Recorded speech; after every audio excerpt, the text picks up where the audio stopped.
Good morning 8th class. देखिए, जैसा कि हमारे फर्स्ट चैप्टर का थर्ड पार्ट चल रहा था, तो इसी में हमने ये पढ़ा था कि जो हमारे राइटर हैं, उन्हें जब जिम का लेटर मिलता है तो वह उनकी वाइफ मिसेस जिम मैकपर्सन को ये लेटर देने के लिए जाते हैं, जो कि शहर से बाहर एक नर्सिंग होम में रह रही थी। तो वहाँ पर जब वह उनके पास पहुँचते हैं तो वो व्हील चेयर पर बैठी हुई थी। आसपास उनके जो थे वो काफ़ी बांस से बनी हुई कुर्सियाँ और गमलेदार पौधे रखे हुए थे। वो वहाँ जाते हैं तो देखते हैं मिसिस जेम मैकपर्सन एक व्हील चेयर पर बैठी हुई हैं। उससे आगे का अब हम स्टार्ट करते हैं। तो देखिए, the old lady was sitting in a wheel chair. वह जो वृद्ध महिला थी वह व्हील चेयर यानी कि पहिएदार कुर्सी पर बैठी थी। हर हैंड्स फोल्डेड इन हर लैप।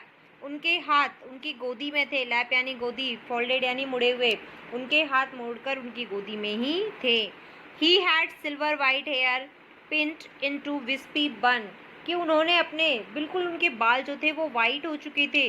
उन्होंने अपने चांदी जैसे सफ़ेद बाल जो थे उनका जूड़ा बनाया हुआ था। विस्पी बन यानी कि उनका जूड़ा बनाया हुआ था। She was gazing out the garden.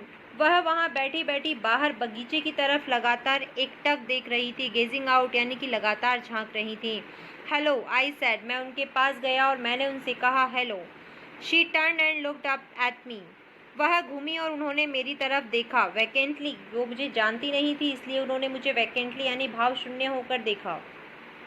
मैं उनसे कहता हूँ हैप्पी क्रिसमस, आपको क्रिसमस की मुबारकबाद। कॉनी। आई वेंट ऑन, और फिर मैं उनसे पहले कहता हूँ शिप क्रिसमस कॉनी, उसके बाद मैं उनके पास जाता हूँ। I found this, I think it's your. मैं उनके सामने उस पैकेट को पकड़ाता हूँ और उनसे कहता हूँ ये मेरे पास था लेकिन मुझे लगता है ये आपका है, इसे आपके पास होना चाहिए। I think it's your. As I was speaking her eyes never left my face, कि देखिए, जब मैं बोल रहा था तो मेरी निगाहें जो थी वो लगातार जब मैं बोल रहा था तो उनकी जो निगाहें थी वो लगातार मेरे चेहरे पर थी, वो लगातार मुझे देख रही थी। I open the tin box and gave it to her. मैंने उनके सामने ही उस लोहे के डिब्बे को खोला और उन्हें यह दे दिया। That was the moment her eyes lit up with recognition and her face became suffused with a sudden glow of happiness। जैसे ही मैंने उनके सामने वो डिब्बा खोला और उन्हें यह दिया, एक पल के साथ ही वह उसे पहचान चुकी थी। उनकी आंखें चमक उठी, उनकी चेहरे पर प्रसन्नता आ गई और पूरे चेहरे पर प्रसन्नता फैल गई। बिकम सफ्यूज्ड विथ ए सडन, या सफ्यूज्ड का मतलब है फैल जाना। रिकग्निशन यानी कि पहचानना। तो देखिए, अचानक ही उनके पूरे चेहरे पर एक चमक से प्रसन्नता फैल गई। I explain about the desk. उसके बाद मैंने उन्हें उस मेज के बारे में बताया। About how I had found it, और ये भी बताया कि वह मेज मुझे कैसे और कहाँ मिली थी। But I don't think she was listening. मैं उन्हें सब कुछ बता रहा था लेकिन मुझे नहीं लग रहा था कि वह मेरी बात को सुन भी रही थी। She was listening for a while. थोड़ी देर तक तो वह, यहाँ देखिए जैसे कि पिक्चर में आपको दिख रहा है कि वह उन्हें टिन बॉक्स देते हैं, वो कितनी खुश होती हैं। तो आगे यहाँ पर कहा गया है कि वह मेरी किसी बात को नहीं सुन रही थी। फॉर ए वाइल, थोड़ी देर के लिए तो। शी सैड नथिंग, उन्होंने कुछ नहीं कहा। But stroke the letter tenderly with her finger tips. बस केवल अपनी उंगलियों के जो उंगलियां जो होती है, हमारे पोरे जो होते हैं उंगलियों के, उनसे वो धीरे धीरे उन शब्दों को जो कि उस लेटर पे लिखे हुए थे उन पर उन उंगलियों को फेर रही थी, उन्हें सहला रही थी। Suddenly he reached out and took my hand. तभी अचानक फिर उन्होंने अपना हाथ बढ़ाया और मेरे हाथ को थाम लिया। टुक माई हैंड यानी कि मेरे हाथ को थाम लिया। Her eyes were filled with tears. उनकी आंखें आंसुओं से भर गई थी, उनकी आंखों में आंसू थे। You told me you had come home by Christmas dear Ed. उन्होंने कहा मेरे परम प्रिय, तुमने बताया कि तुम क्रिसमस पर घर आओगे, तुमने बताया था कि तुम क्रिसमस पर घर आओगे। She said and here you are the best Christmas present in the world. और तुम मेरे लिए आज संसार का सबसे अच्छा क्रिसमस का तोहफा लेकर आए हो। आओ यहाँ बैठो, आज क्रिसमस के दिन तुम मेरे लिए संसार का सर्वोत्तम उपहार लेकर आए हो। Come close Jim dear, sit down. और वो मुझसे ही कहती हैं, पास आओ मेरे प्यारे जिम, आओ और नीचे बैठो। I sat down beside her. मैं वहीं उनके पास नज़दीक बैठ गया। सी किस्ड माई चिक। उन्होंने मेरे गालों को चूमा। And read your letter so often Jim every day. और वह कहती हैं, तुम्हारे पत्र मैं रोजाना पढ़ती थी gym. I wanted here your voice in my hand. कि लेकिन मैं तुम्हारी आवाज़ को सुनना चाहती थी, अपने दिमाग में तुम्हारी आवाज़ को बसा लेना चाहती थी। It always made me feel you were with me. ये मुझे हमेशा यह एहसास दिलाता है कि तुम हमेशा से मेरे साथ थे और मेरे साथ हो।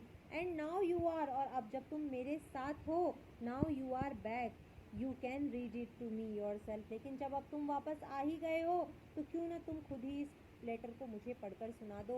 और तुम तो मेरे लिए ये लेटर पढ़ ही सकते हो।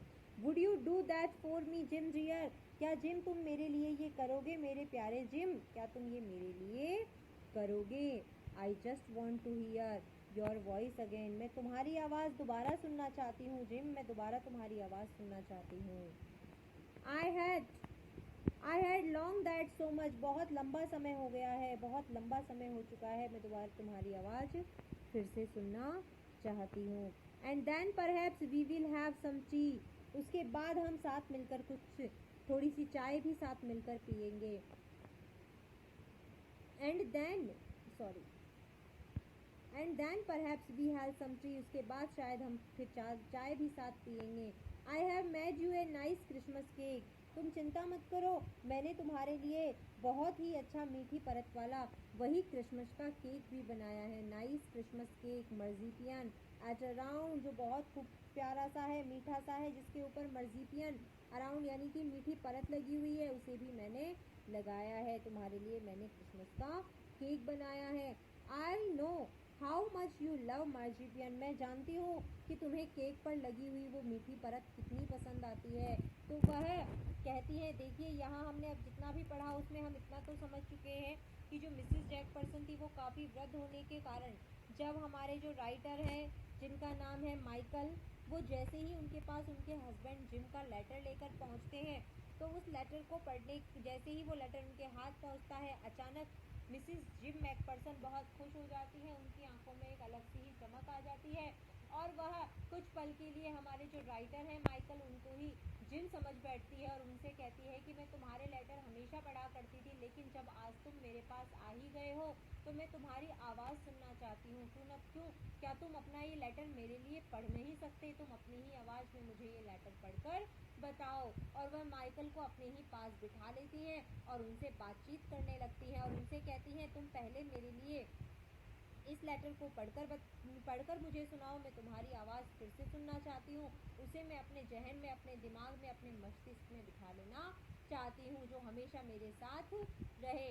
उसके बाद मैं तुम्हारे लिए खुद अपने हाथों से चाय बनाकर लाऊंगी, हम साथ में बैठकर चाय पियेंगे। और तुम चिंता मत करो, आज क्रिसमस के दिन तुम मेरे लिए संसार का सबसे प्यारा गिफ्ट लेकर आए हो, बेस्ट क्रिसमस गिफ्ट तुम मेरे लिए लेकर आए हो। तो मैंने भी तुम्हारे लिए क्रिसमस वाला केक बनाया है, वही केक जो कि तुम्हें बहुत ज़्यादा पसंद है, जिस केक के चारों तरफ और ऊपर की तरफ मैंने मर्जीपियन जो था वो लगाया है, अर्थात मर्जीपियन का मतलब मीठी परत की, जो वही केक जो कि तुम्हें बहुत ज़्यादा पसंद है, क्योंकि मैं अच्छी तरीके से जानती हूँ, I know how much you love marzipan, कि मुझे अच्छी तरीके से पता है कि तुम्हें मर्जीपन कितना ज़्यादा पसंद है, इसीलिए मैंने तुम्हारे लिए वही केक बनाया है जैसा कि तुम्हें पसंद है। तो देखिए, इसी के साथ हमारा ये जो चैप्टर है ये चैप्टर कंप्लीट होता है। आज हमारा ये चैप्टर कंप्लीट हो गया है। ये चैप्टर हमारा काफ़ी लॉन्ग था, इसके हमारे 3 पार्ट्स थे। आज हमारे वो तीनों पार्ट्स कंप्लीट होते हैं। इसके क्वेश्चन आंसर्स जो हैं वो हम अब नेक्स्ट डे करेंगे। तो बच्चों देखो, इसके तीनों पार्ट्स को ढंग से पढ़ लेना, इसके जो आपके हार्ड वर्ड्स हैं उन्हें लर्न कर लेना, क्योंकि जब तक अब आपकी थोड़ी सी लैंग्वेज टफ आ रही है बुक्स में, जब तक आप लोग इनके हार्ड वर्ड्स को लर्न नहीं करोगे तब तक आपको कुछ भी समझ में नहीं आएगा। अभी तो आपको स्टोरी पढ़ाई गई है तो स्टोरी लर्न होगी, याद हो जाएगी, लेकिन जब आप इनके क्वेश्चन आंसर्स लर्न करने बैठेंगे तो सबसे ज़्यादा प्रॉब्लम आएगी तब, जब आप अगर इसके हार्ड वर्ड्स को लर्न नहीं करेंगे। तो अपने चैप्टर को रिवाइज कर लेना, पढ़ लेना, ठीक है। इसका अगला जो हमारा इसके क्वेश्चन आंसर्स का सॉल्यूशन जो है वो हम नेक्स्ट वीडियो में देखेंगे, ठीक है बच्चों।